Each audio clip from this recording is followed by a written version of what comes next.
উপেক্ষা করে এক ফালি সূর্যের মিষ্টি রোদে চাঞ্চল্যতা ফিরেছে গ্রামীণ জনপদে। রোমান আকন্দের প্রতিবেদনে বিস্তারিত। গেল কয়েকদিনের টানা কুয়াশায় থমকে ছিল গ্রামীণ জীবন। সকালে কুয়াশার চাদর মুড়িয়ে ঘুম থেকে যেন জেগে উঠত গ্রামীণ পরিবেশের মানুষ। তবে কষ্টের শেষ ছিল না তাদের। বলছি উত্তরের জনপদ গাইবান্ধা জেলার কথা। শীতের তিক্ততাকে কেটে এক ফালি রোদের অপেক্ষায় মরিয়া হয়ে উঠেছে তারা।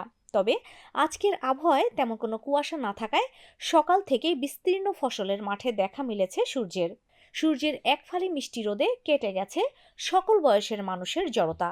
ছোট থেকে শুরু করে সকল বয়সের মানুষের মাঝে জেগেছে প্রাণের সঞ্চার। সরজমিনে গাইবান্ধা সদর উপজেলার গিদারি ইউনিয়নের বেশ কয়েকটি গ্রাম ঘুরে দেখা মেলে মানুষের কর্মচাঞ্চল্যতা।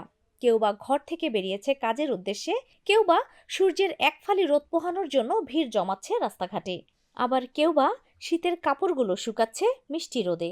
সূর্যের আলো দেখতে পাওয়ায় চায়ের দোকানগুলোতেও দিনের বেলায় ভিড় জমতে দেখা যাচ্ছে। সব মিলিয়ে গ্রামীণ পরিবেশ হয়ে উঠছে উৎসব মুখর পরিবেশ।